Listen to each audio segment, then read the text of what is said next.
সুপ্রিয় দর্শক শ্রোতা, আসসালামু আলাইকুম। যে যেখানে আছেন ভালো থাকবেন।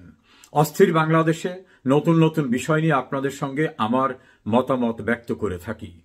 নতুন একটি বিষয় সামনে এসেছে। আইন শৃঙ্খলা রক্ষার দায়িত্বপ্রাপ্ত সবচেয়ে বড় যে বাহিনীটি বাংলাদেশ পুলিশ বাহিনী, ইউনূসের নেতৃত্বাধীন এই অবৈধ দখলদার সরকার কি এই পুলিশ বাহিনীকে সম্পূর্ণরূপে বিলুপ্ত করতে চান? এমন প্রশ্ন দানা বেঁধে উঠেছে পুলিশের মধ্যে। সুযোগ সুবিধা লাভ করা অর্থলিপ্সু সীমিত সংখ্যক পুলিশ সদস্য ছাড়া অধিকাংশ পুলিশ কর্মকর্তা এবং সদস্যরা মনে করেন এই সরকার পুলিশের উপর বিশ্বাস করে না, পুলিশের উপর তাদের আস্থা নাই, এজন্য পুলিশকে তারা বিলুপ্ত করে দিতে চাচ্ছে। যে কোনো একটা অজুহাতে তারা পুলিশ বাহিনীকেই বিলুপ্ত করে দিতে পারে। এভাবেই তারা সংশয়ের কথা প্রকাশ করেছেন। একজন অতিরিক্ত ইন্সপেক্টর জেনারেল অব পুলিশ রিটায়ারমেন্টে গেছেন এবং দুইজন ডিআইজি র্যাঙ্কের রিটায়ার্ড অফিসারদের সঙ্গে কথা হয়েছে। তাদের পর্যালোচনায় এই সরকার কোনোভাবেই পুলিশের উপরে আর আস্থা রাখতে পারছেন না। 3,65,000 মানুষকে গ্রেপ্তার করার পরেও পুলিশকে তারা আস্থায় নিতে পারছেন না এবং তাদের হিসাব অনুযায়ী বাংলাদেশের ইতিহাসে কোনোদিন এত স্বল্প সময়ে রাজনৈতিক কারণে 3.5 লাখের ঊর্ধ্বে মানুষকে গ্রেপ্তার করার রেকর্ড নেই। আওয়ামী লীগ, বিএনপি, জাতীয় পার্টি ক্ষমতায় থাকা অবস্থায় রাজনৈতিক কারণে অনেক গ্রেপ্তার হয়েছে, গণগ্রেপ্তারের অভিযোগও ছিল, কিন্তু এত সংখ্যক লোক এত স্বল্প সময়ে গ্রেপ্তারের রেকর্ড অতীতের কোন সরকারের নাই, যেটা বর্তমান সরকার করেছে। এতদ সত্ত্বেও এই সরকার কোনোভাবে পুলিশের উপর আর আস্থা রাখতে পারছেন না। সে কারণে পুলিশের আইজিপি পদে অবসরপ্রাপ্ত ব্যক্তিদের এনে বসানো হচ্ছে। তার কাজে সন্তুষ্ট না হলে আরেকজন অবসরপ্রাপ্তকে এনে বসানো হচ্ছে। ঢাকার ডিএমপি কমিশনার পদে অবসরপ্রাপ্তদের এনে এভাবে বিভিন্ন জায়গায় অবসরে যাওয়া অথবা বিভিন্ন সময় যারা অথর্ব, অযোগ্য, দুর্নীতিবাজ অথবা অনৈতিকতার সঙ্গে জড়িত, সে কারণে তাদের ভালো পদায়ন হয়নি, তাদেরকে এনে বিভিন্ন জায়গায় বসানো হচ্ছে। এমনকি অ্যাডিশনাল ইন্সপেক্টর জেনারেলের সম র্যাঙ্কের পোস্টে বসানো হচ্ছে ডিআইজি র্যাঙ্কের কর্মকর্তাদের। যে কোনো মূল্যে সরকারের আজ্ঞাবহ অনুগত ব্যক্তিদের বসিয়েও পুলিশ প্রশাসন দিয়ে যে স্ট্রিম রোলার চালানো, সেটা চালাবার পরেও সন্তোষ নেই তাদের ভিতরে। সম্প্রতি 9 জন পুলিশ কর্মকর্তাকে বাধ্যতামূলক অবসরে দেওয়া হয়েছে। এর পূর্বে কর্মকর্তা পর্যায়ে প্রায় 55 জন এবং অন্যান্য পর্যায়ে মিলে কয়েকশো পুলিশ কর্মকর্তাদেরকে অবসরে পাঠানো হয়েছে এবং সেটা বাধ্যতামূলক অবসরে। চাকরিচ্যুত করা হয়েছে শতাধিক পুলিশ কর্মকর্তাদেরকে। গ্রেপ্তার হয়ে আছেন 2 জন ইন্সপেক্টর জেনারেল, তার ভিতর একজনাকে মূলা ঝুলিয়ে তাকে মাফ করে দেওয়া হবে, এই কারণে তাকে রাজসাক্ষী করা হয়েছে। মেট্রোপলিটন পুলিশের 2 জন সাবেক কমিশনার, একজন অতিরিক্ত ইন্সপেক্টর জেনারেল এবং অন্যান্য গুরুত্বপূর্ণ র্যাঙ্কের অনেক পুলিশ কর্মকর্তারা জেলের ভিতর রয়েছেন। এই পুলিশের নিয়ন্ত্রণকারী মন্ত্রণালয়ের মন্ত্রীর বিরুদ্ধে মামলা রয়েছে, একাধিক সচিব জেলখানায় আছেন। অর্থাৎ পুলিশ রিলেটেড যারা, তাদের উপর যে স্টিম রোলারটা চলতেছে, এত কিছু চালাবার পরেও সন্তুষ্টি নেই। এর সঙ্গে নতুন যুক্ত হয়েছে, পুলিশ যদি সত্যি সত্যি কাজ করে তাহলে ঢাকায় আওয়ামী লীগের এত মিছিল হয় কিভাবে? এবং যেখানে ব্যস্ততম এলাকা সেই সব জায়গায় মিছিল হচ্ছে এবং গোপনে বা ভরে না, প্রকাশ্য দিবালোকে মিছিল হচ্ছে এবং মিছিলে 5, 10, 20 জন, 50 জন না, শত শত মানুষ মিছিল করছে এবং সেই মিছিল থেকে কাউকে গ্রেপ্তার করা হচ্ছে না। তাহলে পুলিশ নিশ্চয়ই ওই মিছিলকারীদের পক্ষে। এমন সন্দেহের দানা বেঁধেছে বর্তমান সরকারের নীতি নির্ধারকদের ভিতরে। তারা মনে করছেন যে এই পুলিশ কার্যত এই মিছিলকারীদের সাহায্য করছে, সাহায্য না করলে মিছিলকারীরা প্রকাশ্যে বিশাল বিশাল মিছিল করতে পারে না। ঢাকার শ্যামলীতে একটা বড় মিছিল হয়েছে, সেখানে পুলিশ কয়েকজনাকে গ্রেপ্তারের উদ্যোগ নেয়। তাদেরকে নাকি মিছিলকারীরা ছাড়িয়ে নিয়েছে। তাহলে এটা কেন হলো? পুলিশ কেন তাদের ধরে রাখতে পারল না? এটা নিয়ে তীব্র ক্ষোভ ইউনূস এবং তার কিচেন ক্যাবিনেটের ভিতরে। আর তারা বলছে এই যারা মিছিল করেছে তারা এমনভাবে হামলা করেছে যে আমাদের জীবন বাঁচাতে তাদের ছেড়ে দিতে হয়েছে। কোনো কিছুতেই এখন তারা আর সন্তুষ্ট না পুলিশের উপরে। সে কারণে পুলিশের পাশাপাশি সহকারী পুলিশ নামক অথবা পুলিশ মিলিশিয়া নামক নতুন একটি বাহিনী গঠনের প্রস্তাব বেশ পূর্বে করা হয়েছে। টার্গেটটা হলো পুলিশের প্যারালাল একটা বাহিনী করে ধীরে ধীরে এই পুলিশ বাহিনীকে বিলুপ্ত করে দেওয়া। নতুন করে আবার একটা পদক্ষেপ নিয়েছে এএসআই, অর্থাৎ সহকারী সাব ইন্সপেক্টর পদে সরাসরি রিক্রুট করা হবে। এই পোস্টে অতীতে কনস্টেবল থেকে পদোন্নতি পরীক্ষার মধ্য থেকে নেওয়া হতো, অর্থাৎ যারা কনস্টেবলে ঢুকেছে তারা এএসআই হতে পারত, পরে এসআই, তারপর যোগ্যতা থাকলে ইন্সপেক্টর, এভাবে অনেক বড় পদে অনেকে যেতে পারত। এখন এদের কারোর উপর আস্থা নাই। এএসআই নামক পদ দিয়ে এই সরকারের অনুগত জামাত বিএনপি মনা বিশাল সংখ্যক লোককে ঢোকানো হবে।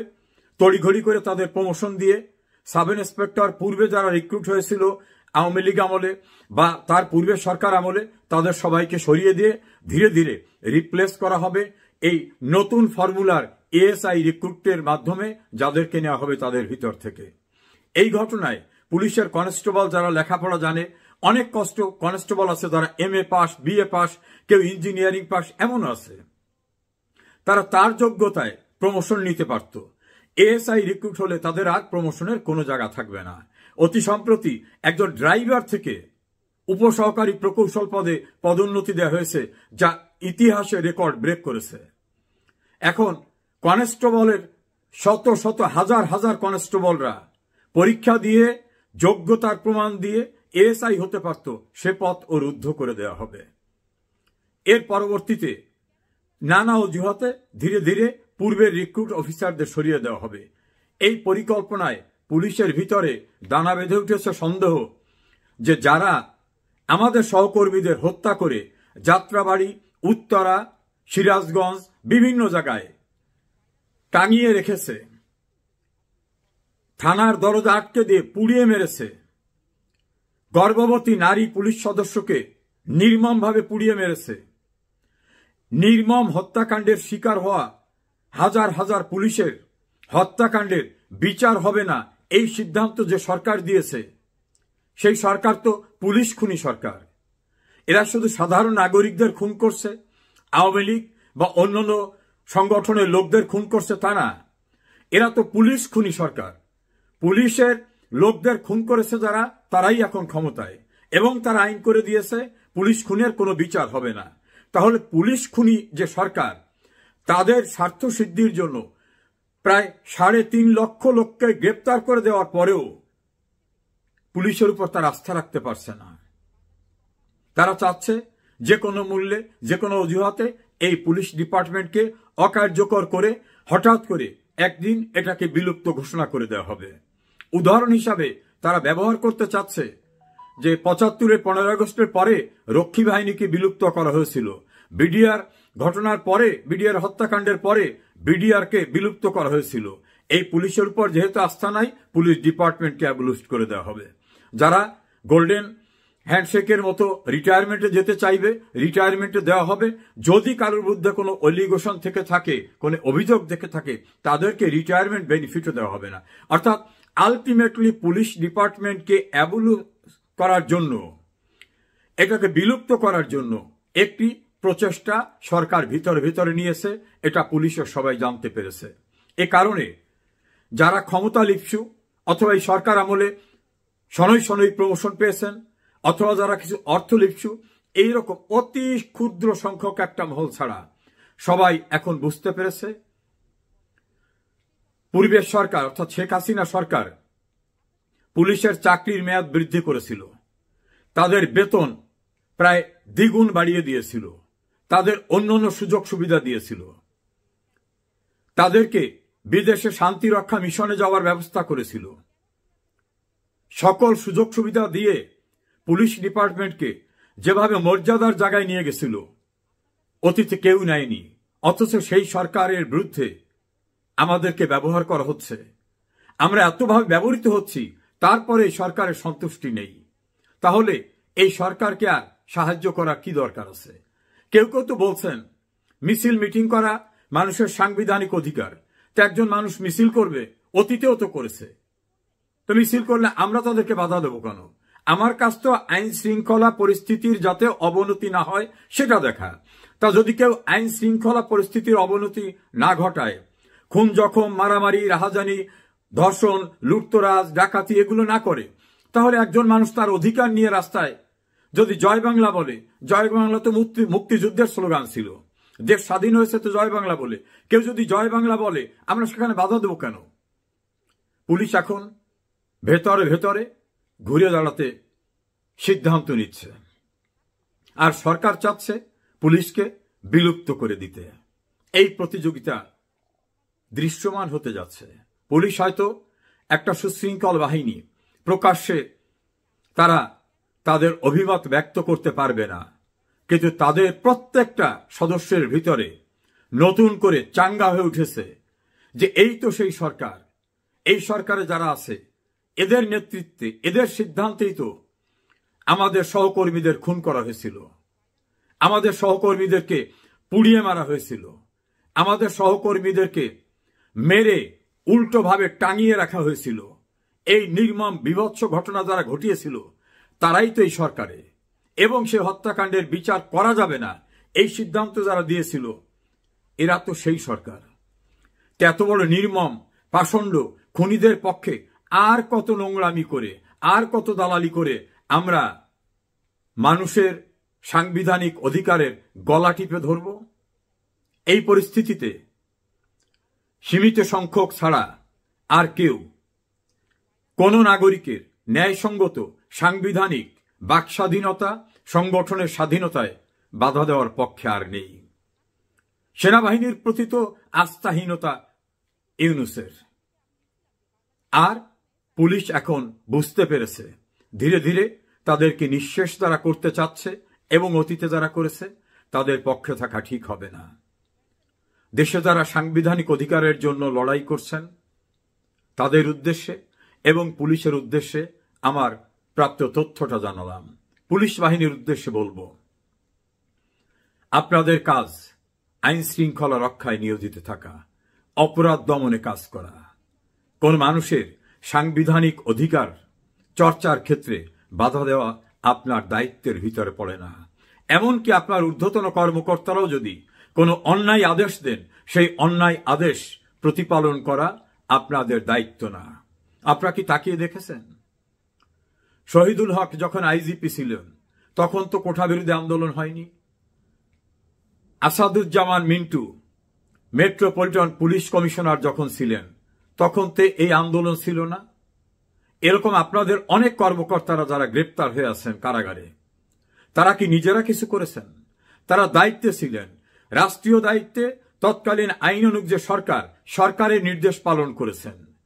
সেই সময় যে মব মানুষ খুন করতে চেয়েছে, রাষ্ট্রীয় সম্পদ ধ্বংস করতে চেয়েছে, সেটা রক্ষা করার সাংবিধানিক দায়িত্ব পালন করেছেন আপনারা। নিজের থেকে কোনো অন্যায় অপরাধ কেউ করেনি। আর মানুষের জীবন এবং মানুষের সম্পদ, রাষ্ট্রের সম্পদ রক্ষা করা পুলিশের দায়িত্ব। সেই সম্পদ রক্ষা করতে গিয়ে যদি কোথাও শক্তি প্রয়োগ করতে হয় সেটা বৈধভাবে করেছে, এটা অবৈধ না। অথচ আপনাদের কত সদস্য, কত কর্মকর্তারা মৃত্যুবরণ করেছেন, কারাগারে আছেন এবং চাকরিচ্যুত হচ্ছেন। এই রকম ভাবে জুলুমকারী সরকারের অন্যায় আদেশ কিন্তু আপনারা মানতে বাধ্য না। আইনসঙ্গতভাবেই আপনারা মানতে বাধ্য না। বিদ্রোহ করার দরকার নাই। কোনো অন্যায় আদেশ আপনারা মানবেন না। মনে রাখবেন, আপনাদের যারা খুন করেছে, আপনার স্বজনদের যারা খুনের বিচারের পথ বন্ধ করে দিয়েছে, আপনাদের সহকর্মীদের যারা কারাগারে আটকে রেখেছে, চাকরিচ্যুত করছে, ধীরে ধীরে আপনাদের সবাইকে বিদায় করবে। কাজে কোনো অন্যায় আদেশ প্রতিপালন করে জনগণের বিরাগ ভাজন হবেন না। চিরদিন একই রকম থাকে না। এই অবৈধ সরকারের পায়ের নিচে মাটি নেই। দেশে, দেশের বাইরে কোথাও তারা র্যাব, পুলিশ, আর্মি, বিজিবি, সোয়াত বাহিনী, কুকুর বাহিনী ছাড়া বের হতে পারছে না। বুঝছেন না? তীব্র ক্ষোভ ব্রিটেনের রাজধানী লন্ডনে নজিরবিহীন জনসমাবেশ হয়েছে প্রবাসী বাঙালিদের। আমেরিকায় গেলে এই ইউনূস বাহিনীকে ধাওয়া খায়, লন্ডনে আসলে এখানে প্রধানমন্ত্রী তার সঙ্গে দেখা করে না। লন্ডনে তার উপদেষ্টা আসছে, নাজেহাল হয়েছে, দেশের ভিতরে কোথাও বের হতে পারে না। এইভাবে জনবিচ্ছিন্ন অবৈধ দখল ক্ষমতা দখলকারীদের পক্ষে গিয়ে কোনো অন্যায় করবেন না। মানুষের ন্যায়সঙ্গত অধিকার বাস্তবায়নের দাবিকে কোনোভাবে শক্তি প্রয়োগ করে ঠেকাবার চেষ্টা করবেন না। সেটাই আপনার সাংবিধানিক এবং আইনসঙ্গত দায়িত্ব। ভালো থাকুন যে যেখানে আছেন। আসসালামু আলাইকুম। প্রিয় দর্শক, দর্শকের কথা অনুষ্ঠানে আপনাদের সকলকে স্বাগত জানাচ্ছি। আজকে যে কন্টেন্ট থেকে আমরা আলোচনা করছি, বেসিক্যালি যে কমেন্টগুলো নিয়ে, এই কমেন্টগুলো মূলত এসেছে একদিন আগে। আমি জামাতে ইসলামের রাজনীতিতে একটা পরিবর্তন আসছে বলে আমি একটা প্রিডিক্ট করেছিলাম, এবং আমার সেই প্রিডিকশন নিয়ে অনেকের মধ্যে নানা ধরনের মন্তব্য। আমি বলেছিলাম যে জামাতে ইসলাম হয়তো সামনে ভোটের রাজনীতিতে আরও ভালো করার জন্য হয়তো তারা ৭১-এর ভূমিকা নিয়ে নিজেদের ভুল স্বীকার করবে অথবা ক্ষমা চাইবে বা এই ধরনের কিছু একটা তারা করবে। এটা ছিল জাস্ট আমার একটা প্রিডিকশন। আমি কিন্তু কোনো গ্যারান্টি দিয়ে বলিনি এই কারণে আমি তো জ্যোতিষ না, আমি কী করে বলবো। আমি তো জামাত ইসলাম করিও না, তাদের সঙ্গে তো আমার কোনো আলাপও হয়নি। আমি জাস্ট আমার লজিক দিয়ে, আমার অনুমান দিয়ে আমি মিলিয়ে একটা প্রিডিকশন করেছি। সেটা হয়তো হবে, হয়তো হবে না, সেটা হয়তো সময়ে বোঝা যাবে। কিন্তু যে সমস্ত ঘটনা এখন ঘটে চলেছে সেগুলোর প্রেক্ষিতে এবং এই কন্টেন্টটা নিয়ে অনেক মন্তব্য এসেছে। সেই মন্তব্যগুলোর থেকে আমি কয়েকটা মন্তব্য নির্বাচন করে আপনাদের পড়ে শোনাচ্ছি। আমি বেশিরভাগ মন্তব্য বড় বড়, যে কারণে আমি খুব বেশি একটা কমেন্ট করব না, দু একটা ছাড়া। প্রথম যে কমেন্টটা নিচ্ছে সে লিখেছেন তাহমিদ গালিব। তিনি লিখেছেন, ভাই, একটা দেশের রাজনীতিতে এরকম পরিবর্তনশীল হওয়া দরকার, নইলে আত্মকেন্দ্রিক হয়ে থাকে। আল সুরুজ মুন্সি লিখেছেন, জামাতে ইসলাম যদি আওয়ামী লীগের 20% ভোট যদি টানতে পারে তাহলে বিএনপিকে লাল কার্ড দেখাবে জামাত। জাহিদ লিখেছেন, জাতীয় রাজনীতি আর বিশ্ববিদ্যালয়ের রাজনীতি এক না, যতই পরিবর্তন করুক না কেন এলাকা ভিত্তিক কোনো ফল আসবে না। আমি কিন্তু এই জাহিদ সাহেবের এই বক্তব্যের সঙ্গে অনেকটা একমত। কারণ এলাকা ভিত্তিক হয় কি, এক একটা এলাকায় ওই এলাকার নিজস্ব একটা রাজনীতি থাকে।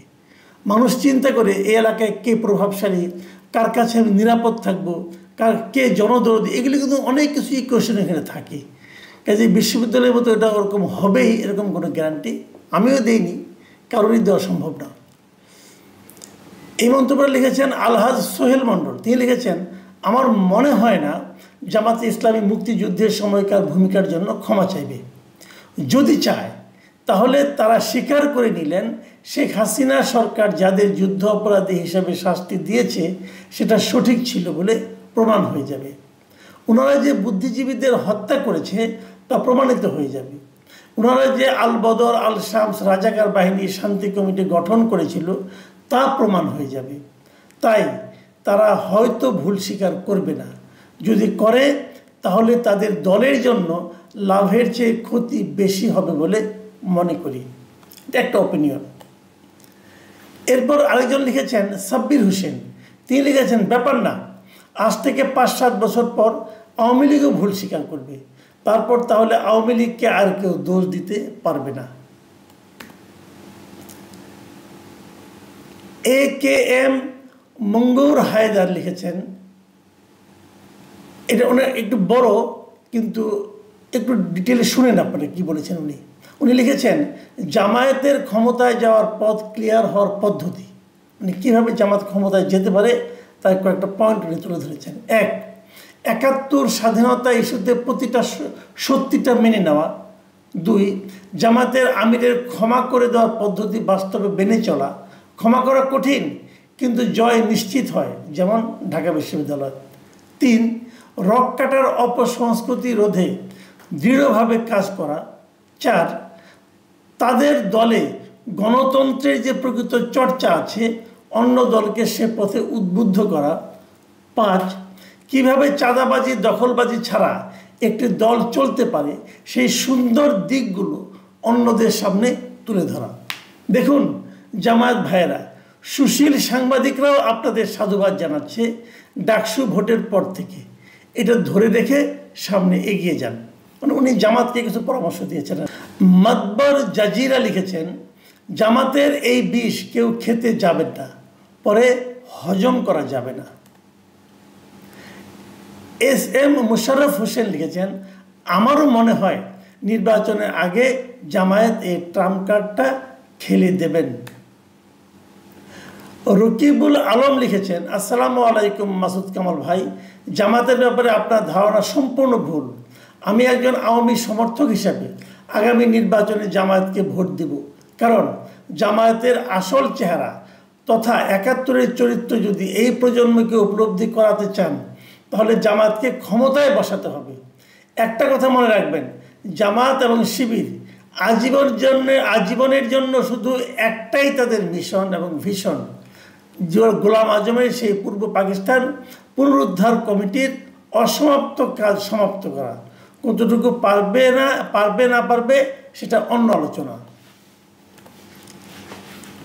দেলোয়ার হোসেন সরকার লিখেছেন, মাসুদ ভাই আপনি কমেন্ট পড়েন কিনা জানি না, তবে সত্য কথা বলে যাই, জামাত যদি কোনোদিন বাংলাদেশের ক্ষমতায় আসে তারা পূর্ব পাকিস্তানে ফিরে যাবে, এটা তাদের নেতাকর্মীদের সাথে কথা বলে জানতে পেরেছি। বাংলাদেশটাকে আবার পূর্ব পাকিস্তান বানাইয়েন না। মুক্তিযোদ্ধাদের সম্মানে অন্ততপক্ষে জামাতকে সাপোর্ট করবেন না। দেলোয়ার সাহেব আপনাকে আমি দুটো কথা বলি। 1 নম্বর হলো কমেন্ট পড়েন কিনা জানি না তা ঠিক না, আমি পড়ি, আমি মোটামুটি সব কমেন্ট পড়ি, তারপরে তো পড়লামই। দ্বিতীয় কথা হলো যে জামাতকে সাপোর্ট করার বিষয় কিন্তু এখানে না, আমি কিন্তু জামাতকে সাপোর্ট করিনি। আপনি কোথার থেকে কেন মনে হলো জামাতকে আমি সাপোর্ট করেছি এটা আমি জানি না। আমি একটা সম্ভাবনার কথা বলেছি, আমি একটা যে সমস্ত ঘটনা ঘটছে সেগুলোর আলোকে কি হতে পারে কি হতে না পারে সেগুলো নিয়ে আলোচনা করেছি। তার মানে কিন্তু জামাতকে সাপোর্ট করা আপনি কেন বুঝলেন আমার কাছে ক্লিয়ার না। এরপরে কমেন্টে লিখেছেন জাহাঙ্গীর আলম, তিনি লিখেছেন, চমৎকার পোস্ট করেছেন স্যার, বাংলাদেশ জামাতে ইসলামী যদি 71-এর ভূমিকা নিয়ে নমনীয় হতো তাহলে গত আগস্টের পরে মুক্তিযুদ্ধের স্থাপনা এবং মুক্তিযোদ্ধাদের অপমান অপদস্থ করতো না।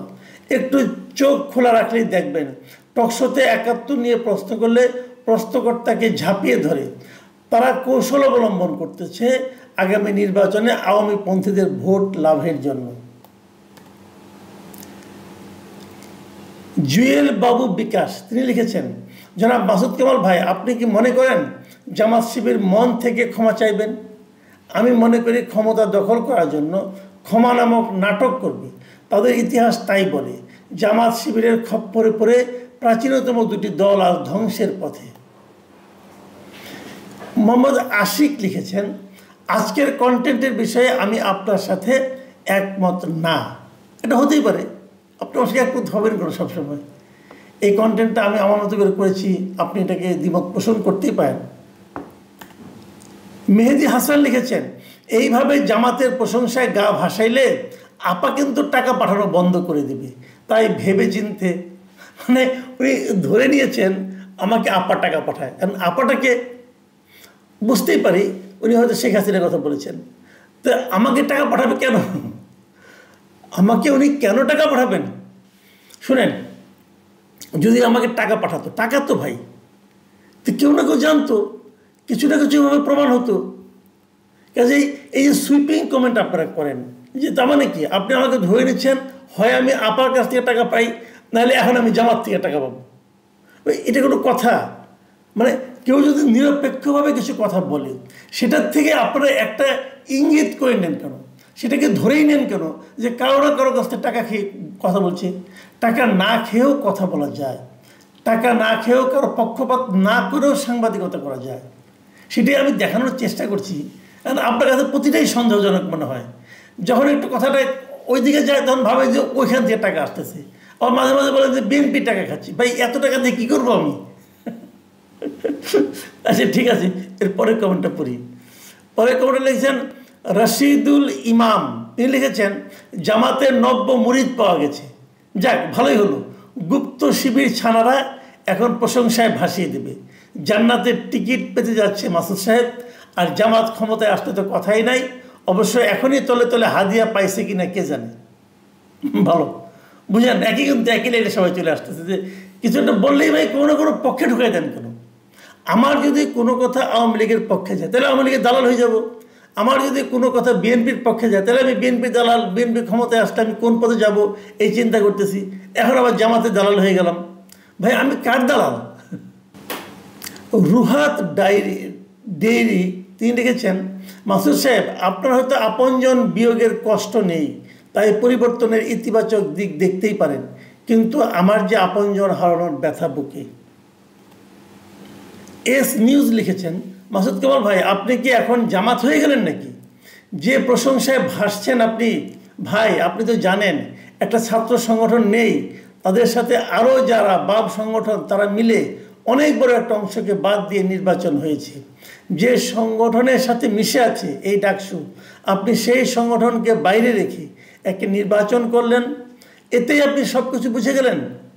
ভাই আপনি গণতন্ত্রের কথা বলে যদি এভাবে এককভাবে মূল্যায়ন করেন তাহলে তো কিছু বলার থাকে না। ভাই আগে সবাইকে নিয়ে নির্বাচন করেন, তারপর মূল্যায়ন করেন। ধন্যবাদ মাসুদ কামাল ভাই। ভাই এস নিউজ আপনাকে আমি একটা কথা বলি, ধরেন সবাইকে নিয়ে নির্বাচন হলো না, যে ঘটনা ঘটলো সেই ঘটনায় মূল্যায়ন করতে পারবো না? পারবো তো। সবাইকে নিয়ে নির্বাচন না হওয়ার কারণে ওই ভোটগুলি কোথায় গেল সেটা আমি বলতে পারবো না, অথবা আমি ধারণা করতে পারবো না, আলোচনা করতে পারবো না। পারবো তো, তো সেটাই তো আমি করেছি। আমি তো কোনো পক্ষ নেই এখানে। তো আপনারা কেন ভাবছেন যে জামাত কেন শিবির কেন ডাকসুতে জিতলো, এটা নিয়ে আলোচনা করলে আমি শিবিরের পক্ষ হয়ে গেলাম? কেন রে ভাই এত মানে অতি সরলীকৃত সিদ্ধান্তে কেন পৌঁছেন? ভাই আমি তো সাংবাদিক, আমি তো কোনো পক্ষপাত না। আমি যখন এর আগে আওয়ামী লীগকে যখন নিষিদ্ধ করা হয়েছে, যখন তার সমালোচনা করেছি, তখন কিন্তু আমি আওয়ামী লীগ হয়ে যায়নি। তখন আমি সরকারের একটা ঘটনার সমালোচনা করেছি। এখন ওই সমালোচনাটা যদি আওয়ামী লীগের জন্য সিম্প্যাথি হয়ে যায়, তাহলে যদি আমার কেউ আওয়ামী লীগ ভাবে, গোপন লীগ বলে, আপার কাছ থেকে টাকা পাই বলে, তাহলে ভাই এটা তো হলো না, এটা তো সমালোচনা হলো না, এটা যে আজকাল উৎসাহটার চেষ্টা করা হলো। যাও, এরপরে মন্তব্য লিখেছেন শাহনেওয়াজ সুমন, তিনি লিখেছেন আমি কি এমনি এমনি আপনাকে জামাতের গুপ্ত এজেন্ট বলি? বাংলাদেশের ভার্সিটি এবং উচ্চশিক্ষিতরা যে কত জ্ঞানী তা বাংলাদেশের লোকজন এক বছরে অনেক টের পেয়েছে। এই দেখেন আমি এখন গুপ্ত এজেন্ট হয়ে গেছি, ঠিক আছে, আমার আলাপ বাদ দেন। সুমন হলদার শাহনাজ সাহেব কি বলতেছেন, বাংলাদেশের ভার্সিটি এবং উচ্চশিক্ষিতরা কত জ্ঞানী, মানে তাদের জ্ঞান নিয়ে উনি সন্দেহ প্রকাশ করেছেন। ভাই একটা ছেলে ইউনিভার্সিটিতে পড়ে না, সে তো তার মতো করে বুঝে, তাকে একদম মূর্খ মনে করেন না। ওখানে আপনার আমার বাচ্চারাও আছে, তার মূর্খ এভাবে ভাবলে তো হবে না। তাদের চিন্তাকেও অনার করতে হবে, বোঝার চেষ্টা করতে হবে যে কেন তারা এরকম চিন্তা করছে। এ মন্তব্য লিখেছেন এমডি টিটন, আপনি আওয়ামী লীগের সময়ও পিঠ বাঁচানোর বক্তব্য দেননি, হয়তো ক্ষমতাসীনদের সাথে তলে তলে মিলছিল। গত সপ্তাহ পর্যন্ত স্বরূপে ফিরেও এসেছিলেন, কিন্তু আবু আলম শহীদ খান গ্রেপ্তার হবার পর থেকে আপনার চই চই কোথায় গেল? এখন তো পারলে ডাক্তার শফিকরে আব্বা ডাকেন, জামাতের ভাইরাস কি যে কঠিন টের পাবেন। কিছু বলার নাই। শেখ হারুন লিখেছেন মাসুদ কামাল সাহেবকে শক্ত কথা বিশ্লেষণ করার জন্য অনেক অনেক ধন্যবাদ। আমি আশা করব প্রত্যেক দলের ব্যাপারে মরার আগ পর্যন্ত সত্য কথাটা বলে যাবেন। হাবিব আহমেদ লিখেছেন বাড়িতে এসে দেখি মোবাইলে এমবি নাই। এই বৃষ্টির মধ্যে গ্রামের দোকান থেকে একটা এমবি কার্ড 40 টাকা দিয়ে কিনে এনেছি শুধু আপনার শো দেখার জন্য।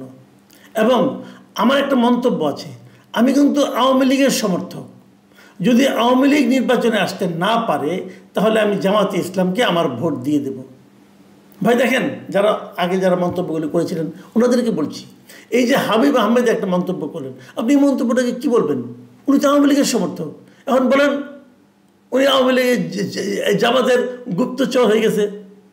ভাই এইভাবে না, মানুষের মন কিন্তু বিভিন্ন ঘটনার প্রেক্ষিতে চেঞ্জ হয়, এবং সেই চেঞ্জটাকে আমাদের কিছু বলার নাই। আমরা চেঞ্জটাকে সমর্থনও করছি না, নিন্দাও করছি না, আমরা কেবল বোঝার চেষ্টা করছি চেঞ্জটা কেন হয়। এই জায়গাটা বোঝার চেষ্টা করেন ভাই। কে কোন দলে, কে কোন কার গুপ্তচর, কে কাছ থেকে টাকা পাচ্ছে, এগুলি বলে হয়তো নিজেকে কেন সুইপিং কমেন্টের মধ্যে ঢুকাই ফেলেন। আপনি তো এত কম, মানে এত হালকা জ্ঞান নিয়ে চলেন না, তাই না?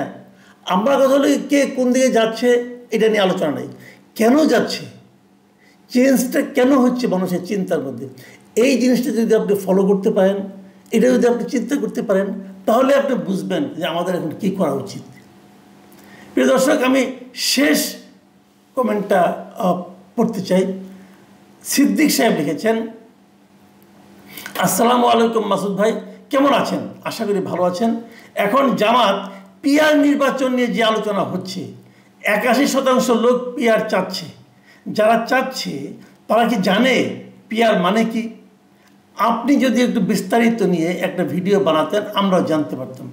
থ্যাংক ইউ ভাইয়া, আমি এটা নিয়ে আলোচনা করবো, আমি ঠিক করেছি। কারণ আমি আসলে মাঝখানে ভেবেছিলাম যে আলোচনা করবো, পরে আবার ভাবলাম যে এটা তো খুব একটা গুরুত্ব পাচ্ছে না, ইলেকশনে দরকার নেই। কিন্তু যেহেতু আবার 2-1 দিনের মধ্যে পিআর নিয়ে আন্দোলন শুরু হয়ে যাবে, আমার মনে হয় এই সময়টা নিয়ে একটু ডিটেল আলোচনা করা দরকার আছে। ইনশাল্লাহ আমি করবো।